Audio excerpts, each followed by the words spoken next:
Boa noite. A ONU foi fundada em 1945 na cidade de São Francisco, Califórnia, nos Estados Unidos, e tem como objetivo principal colocar em prática os mecanismos que possibilitem a segurança internacional, o desenvolvimento econômico, as leis internacionais, o respeito aos direitos humanos e o progresso social. A ONU foi criada logo após a Segunda Guerra Mundial com o intuito supremo de evitar um novo conflito armado. Atualmente, ela é formada por 192 países, sendo 5 destes os Estados Unidos, China, Rússia, Reino Unido e França, que são participantes do Conselho de Segurança. Sua sede principal fica na cidade de Nova York, que são os seus representantes que definem projetos e leis sobre temas políticos, diplomáticos e administrativos no âmbito internacional. Na Carta das Nações Unidas, os objetivos primordiais pela ONU são: defesa dos direitos fundamentais do ser humano, a garantia da paz mundial, promover o progresso social das nações e a criação de condições que mantenham a justiça e o direito internacional. Algumas curiosidades sobre a ONU. As línguas oficiais são inglês, francês, russo, mandarim, espanhol e árabe. A ONU se mantém através de contribuições financeiras feitas pelos países membros, tendo ela um auxílio maior dos países Estados Unidos, Japão, Alemanha, Reino Unido, Itália e Canadá. Dia 24/10 é comemorado o Dia da ONU. Os direitos humanos são os direitos e liberdades básicas de todos os seres humanos. Seu conceito também está ligado à ideia de liberdade de pensamento e expressão e a igualdade perante a lei. A ONU proclamou a Declaração Universal dos Direitos Humanos, que é respeitada mundialmente. A Declaração Universal dos Direitos Humanos da Organização das Nações Unidas afirma que todos os seres humanos nascem livres e iguais em dignidade e direitos dotados de razão, de consciência e dever de agir um para com os outros, com espírito de fraternidade. A ONU adotou a Declaração Universal dos Direitos Humanos com o objetivo de evitar guerras, promover a paz, a democracia e a fortalecê-la. A Declaração Universal dos Direitos Humanos tem uma importância mundial, apesar de não obrigar juridicamente todos os seus estados a respeitarem.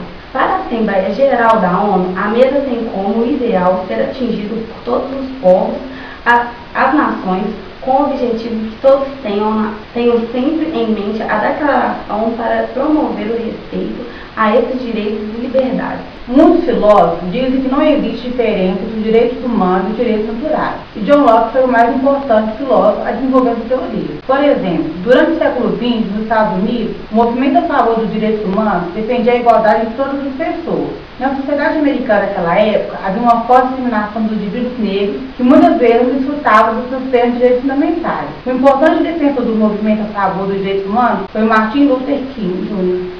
A partir do estudo aplicado sobre a ONU e os direitos humanos, consagrados internacionalmente, temos as intervenções humanitárias, que são ferramentas que têm o fim de auxiliar os países no momento em que houver calamidades internas, e assim proporcionar a esses a paz e liberdade dos cidadãos deste Estado. Em princípio, todo Estado é independente e utiliza do princípio da soberania, que diz respeito à garantia de não intervenção de um Estado em organização na condução de um governo. Para a tomada de decisão a respeito da intervenção ou não, tem-se a necessidade da aprovação de todos os membros do Conselho, como já descrito da ONU, e temos princípios norteadores dessa definição, como a responsabilidade de proteger, que consiste na ideia de que todos os Estados são soberanos, na medida em que eles têm a responsabilidade de proteger seus cidadãos. Mas quando isso não ocorre, essa responsabilidade é transferida para a comunidade internacional. O princípio da não imposição de força armada, que visa trazer a solução de conflitos de forma pacífica, não permitindo o uso de armas mas que conflitam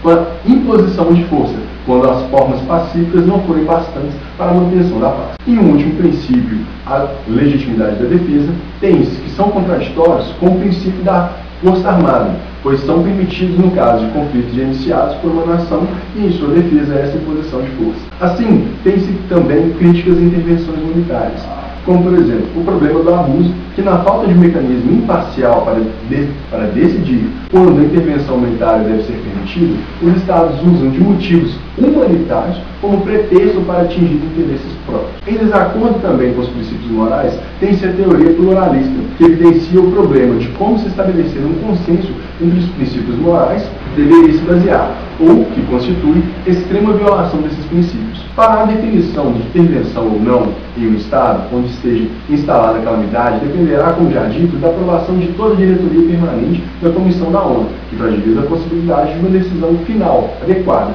uma vez que os interesses entre as nações podem conflitar com a emergente necessidade de imposição de ações para a resolução do problema. Finalmente, após tais demonstrações, fica claro que se faz necessária a criação de nova forma de apreciação de conflitos internacionais, uma vez que os atuais não conseguem de forma concreta dar solução aos conflitos de forma pacífica e assim garantir os direitos do ser humano internacional, como se propõe as organizações internacionais dos direitos humanos e a ONU.